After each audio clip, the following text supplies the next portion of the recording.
नमस्कार, आप सब कैसे हैं? मैं आशा करता हूँ आप लोग बहुत ही अच्छे होंगे। आप सभी के लिए आज की इस चैनल में, आज की इस टॉपिक में आज हम चर्चा करने वाले हैं एपिलेप्सी यानी कि मिर्गी किसे कहते हैं, एपिलेप्सी क्या होती है, इसके बारे में आपके करीब कुछ नंबर्स आएँगे जो आपके एग्ज़ाम में देखने को मिलेंगे। इसमें करीब 5 मार्क्स से क्वेश्चन आने की संभावनाएँ होती हैं और साथ के साथ जो एपिलेप्सी होती है, क्या होता है, क्यों होता है, इसका रीज़न क्या होती है, इन सब क के बारे में हम एक-एक करके चर्चा करेंगे। उससे पहले आप सभी से हमारा आग्रह है कि वीडियो को एक-दूसरे के साथ शेयर करें, लाइक करें, कमेंट करें, जिससे एक-दूसरे के साथ सभी का फ़ायदा हो सके। चलिए अब हम शुरू करते हैं। आज हम क्या-क्या इसके बारे में चर्चा करेंगे, यानी कि एपिलेप्सी क्या होती है, इसकी जो परिचय है उसके बारे में चर्चा करेंगे, इसके किस कौन-कौन से टाइप्स होते हैं, उसके बारे में हम चर्चा करेंगे और जो लास्ट है कि ये होता क्यों है, इसके कारण क्या-क्या हैं, इसके बारे में भी हम इस वीडियो में चर्चा करने वाले हैं। तो आप लोग करीब 10 से 15 मिनट का समय दीजिए मुझे, मैं इसको पूरी अच्छी तरह से आपको समझाने की कोशिश करेंगे। जो कोई समस्या हो तो कमेंट में ज़रूर टाइप करें और ये सभी विद्यार्थियों के लिए आवश्यक है जिन्होंने प्रथम वर्ष पास आउट किया उनके लिए भी है और जो सेकंड वर्ष में प्रवेश करेंगे उनके लिए भी है और जो नए बच्चे हैं उनके लिए तो खासकर है ही। तो ये हमारे लाइफ में हमेशा कई बार क्वेश्चन इंटरव्यू में पूछे भी जा सकते हैं कि एपिलेप्सी क्या होती है, क्यों होता है ये ऐसा, एपिलेप्सी कहते किसे हैं? इन सब के बारे में आपको जानना ज़रूरी है। अगर किसी बच्चे को एपिलेप्सी से संबंधित प्रॉब्लम है, तो इसको दूर कैसे किया जा सकता है, इसके बारे में हम एक-एक करके चर्चा करेंगे। सबसे पहले हम परिचय करेंगे या बताएँगे कि एपिलेप्सी क्या होती है। एपिलेप्सी या अपस्मारक एक तंत्रिकीय विकार है, जिसमें रोगों को बार-बार दौरे पड़ते हैं। रोगी को यानी कि जो कोई पेशेंट होता है उसको बार-बार दौरे की संभावनाएँ होती हैं। इसमें कह रहा है आगे कि मस्तिष्क में किसी गड़बड़ी के कारण बार-बार दौरा पड़ने की समस्याएँ होती हैं। दौरे के कारण व्यक्ति का दिमाग संतुलन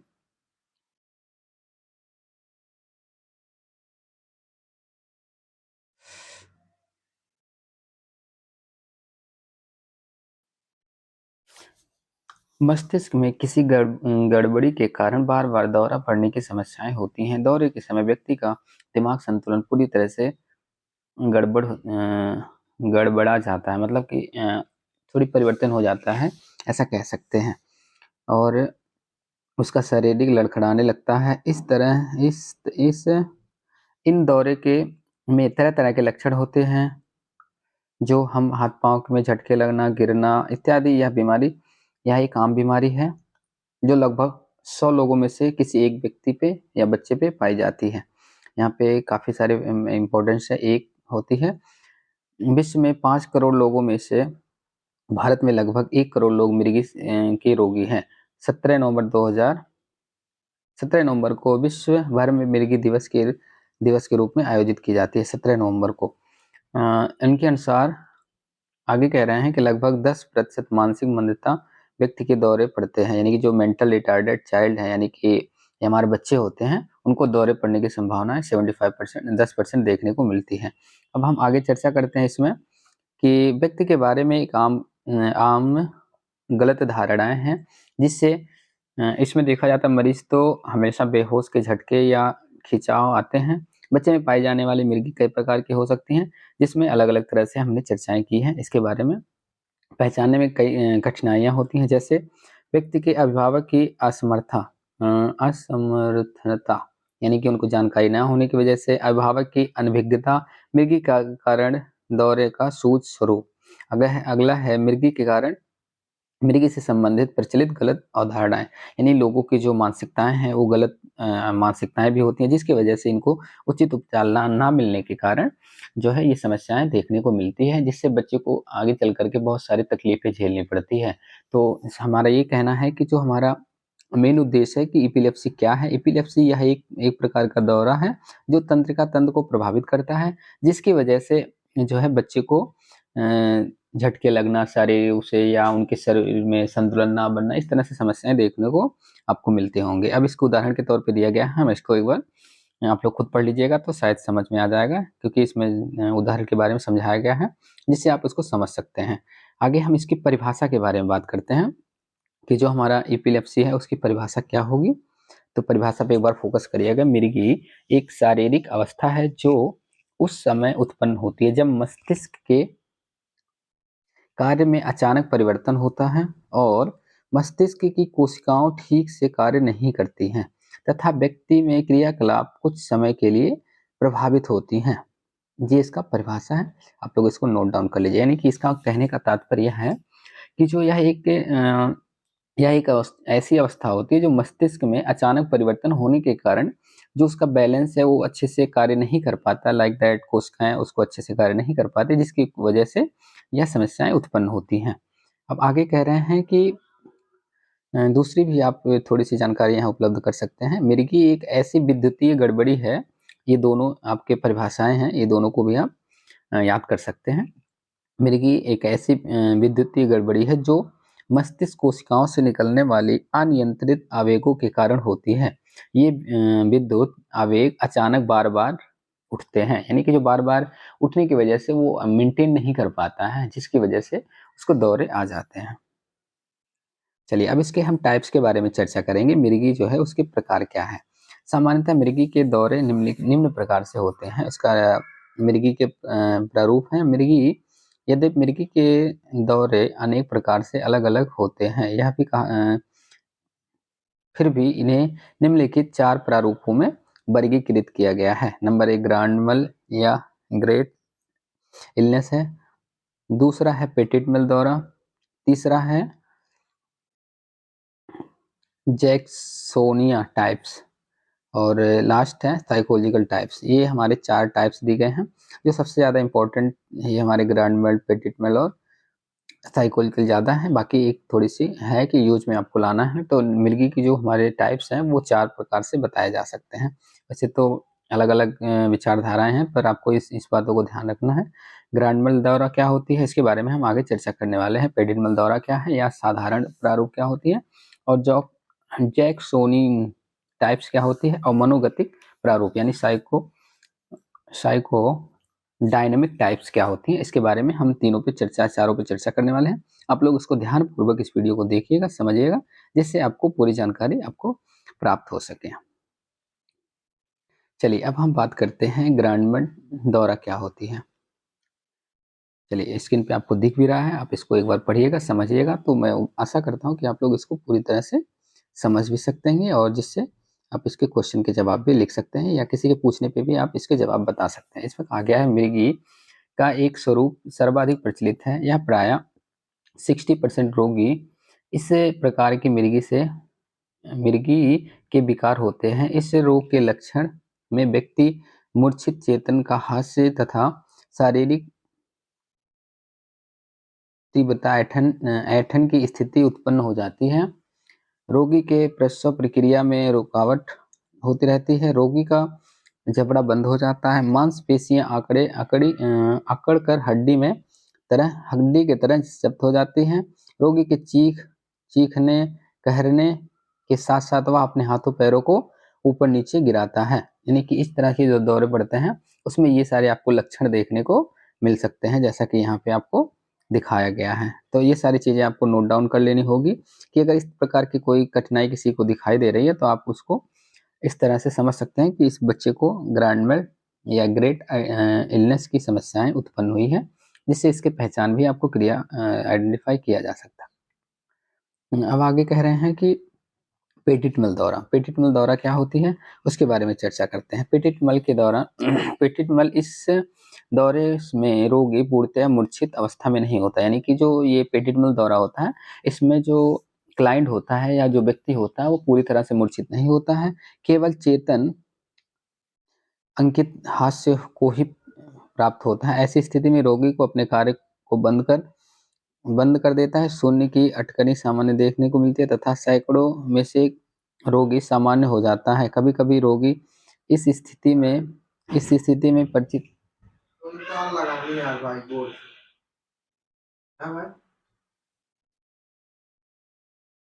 तो जो पेटिट मल दौरा होते हैं इसमें आपको सामान्यतः ऐसी स्थिति देखने को मिलती है, जिसकी वजह से रोगियों को पहचान किया जा सकता है और इससे होने वाली समस्याओं से भी निपटारा किया जा सकता है और इसकी पहचान करना आवश्यक है, जिससे सिर की ओर झुकना, ये स्थिति आपको देखने को मिल सकती है। इस तरह से इनके जो पेरिटोनियल दौरा हैं इनके बारे में भी आपको आइडेंटिफाई किया जा सकता है। अब आगे हम बात करते हैं जैक्सोनिक टाइप्स क्या होती है। इसमें हम चर्चा करते हैं क्या है इसके बारे में। कह रहे हैं इस प्रारूप के बारे में पता लगाने वाला स्नायु विज्ञान यानी न्यूरोलॉजिस्ट, जो एक न्यूरोलॉजिस्ट थे उनका नाम है एच जैक्सन था। इस रोगी के अंतर्गत दौरा शरीर के किसी एक अंग से आरंभ होती है तथा वह संपूर्ण शरीर में फैल जाता है। ऐसी स्थिति में पेशीय स्फुरता या कंपन तथा ऐंठन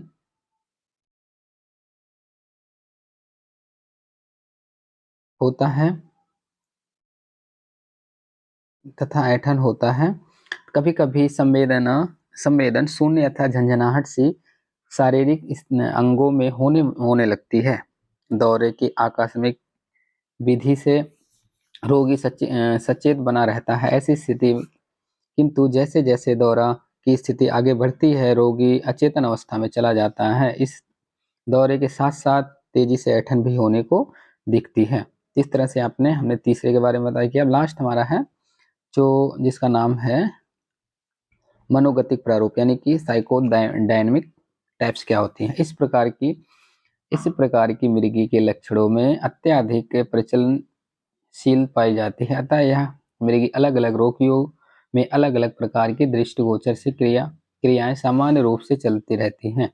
इसमें रोगी अचेतन अवस्था में दिखाई देता है किंतु इसकी अवधि कुछ सेकंड के लिए ही माना जाता है। कुछ बहु कम रोगी इस अवस्था में 2-3 दिन तक विद्यमान रह सकते हैं। यानी कि ऐसी स्थिति में करीब 2 से 3 दिन उनको आगे लग सकता है कि ये ठीक होने के लिए। आगे लिखा गया मनोगतिक दौरा मिर्गी से पीड़ित 10 से 33% वयस्कों में पाया जाता है। स्त्रियों की अपेक्षा यह रोग पुरुष में अधिक पाया जाता है। महान चित्रकार वान घन ने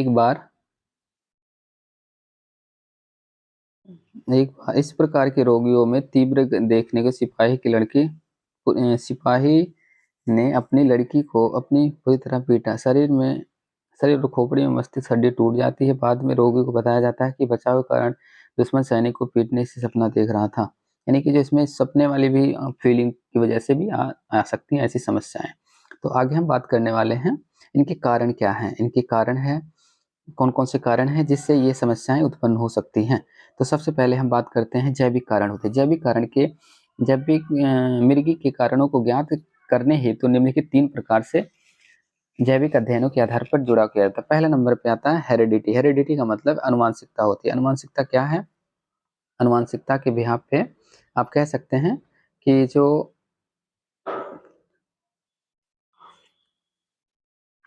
हार्वर्ड एंड लेक्सनो 1960 में अपने अध्ययनों के आधार पर इस प्रकार के प्रमाण प्रस्तुत किए कि मृगी में अनुवंशिकता वाले परिवार में इस रोगी से घटित होने की जो 3 गुना अधिक संभावनाएं होती है। यानी कि जिसके परिवार में पहले से कोई ऐसे इस प्रकार से प्रभावित व्यक्ति होगा तो उसके घर में 3 गुनी अधिक प्रभावित होने की दोबारा से इसको होने की संभावना हो जाती है। इसमें कहा गया है यदि मृगी रोगी बाल्यावस्था में ही पाया गया तो यह प्रायः अनुवांशिकता के ही सूचक है। यानी कि जो अनुवांशिकता के लक्षण होंगे, एपिलेप्सी जो होती है वो अनुवांशिकता के लक्षण इसमें से कोई एक पाया जाता है तो उसको माना जा सकता है। और जिसके घर में किसी बच्चे विद्यार्थी को होगा या उनके फैमिली में किसी एक मेंबर को होगा जो पीढ़ी दर पीढ़ी बढ़ता है तो आगे वो अनुवांशिकता के लक्षण पाए जा सकते हैं।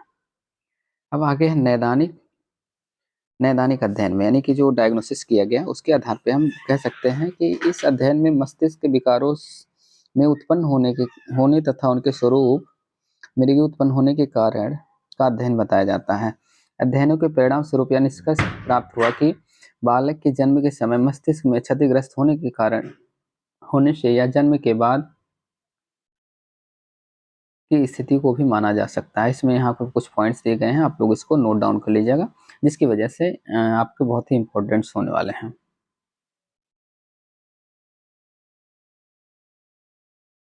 आगे कह रहे हैं दुर्घटना में मस्तिष्क में किसी कारण से कोई विकार या दोष उत्पन्न हो जाता है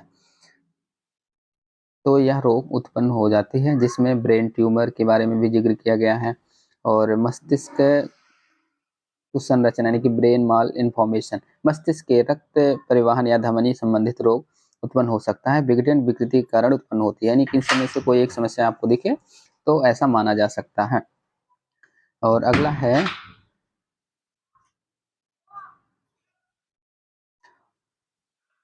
मस्तिष्कीय तरंग अध्ययन, यानी कि व्यक्ति की मस्तिष्क तरंग का अध्ययन परामस्तिष्कीय विद्युत तरंग यानी इलेक्ट्रो ईईसी, यानी कि इसको नोट डाउन कर लीजिएगा, इलेक्ट्रो इंसेफेलिग्राफ, इसके बारे में आप लिख लीजिए, द्वारा किया जाता है। स्नायु कोशिका यानी न्यूरोलॉजी, अस्थिरता के कारण वे संरचनात्मक चयापचय दोष यानी कि मेटाबॉलिक्स डिफिशियंसी है जो अत्यधिक या न्यून स्नायु कोशिका प्रजनन यानी कि न्यूरोफिलिंग के कारण उत्पन्न होती है। तो इस तरह से आप इसको देख सकते हैं कि कई सारे हैं। अब अगला है कि मनोवैज्ञानिक कारण क्या है, साइको इफेक्ट क्या हम कह सकते हैं। तो इसमें बात की गई है कि साइकोलॉजिकल फैक्टर्स क्या है। यद्यपि यह सर्वसत्य है कि किसी न किसी कारण से मस्तिष्क विकार के फलस्वरूप ही मिर्गी रोग की उत्पत्ति होती है, किंतु मिर्गी में कुछ गौड़ या अवशेषिक कारण भी हो सकते हैं। अनेक प्रकार के संवेदी, बौद्धिक तथा संवेगी उत्पेदिक पूर्ववृष्ट रोगियों में मिर्गी का दौरा उत्पन्न कर सकता है, जैसे टेलीविजन का लुक छुपी विशेष आवृत्ति का संगीत एवं विशिष्ट प्रकार के मानसिक तनाव अथवा आघात के बारे में भी चर्चा किया गया है। तो इस तरह से जो कोई समस्याएं देखिए तो भी आपको या व्यक्ति को दौरे पड़ने की समस्याएं हो जाती है, तो इस सबसे भी ध्यान रखने की आवश्यकता होती है, जिसकी वजह से ऐसे लक्षण देखें तो आप लोग कोशिश करिएगा कि उनको अच्छे ट्रीटमेंट या सलाह की आवश्यकता अवश्य करें, जिससे उसको रोगी को फायदा मिल सके। आज की इस वीडियो में हमने बताया आपको मिर्गी क्या है, मिर्गी के लक्षण प्रकार, और आपको वीडियो अच्छी लगे तो कमेंट लाइक शेयर जरूर करें। थैंक यू सो मच कि आपने वीडियो को देखा, बहुत बहुत धन्यवाद। तो वीडियो को एक बार समझिएगा जरूर, जिसकी वजह से आपको पूरी जानकारी उपलब्ध हो सके। चलिए फिर मिलते हैं नए वीडियो के साथ, तो बहुत बहुत धन्यवाद।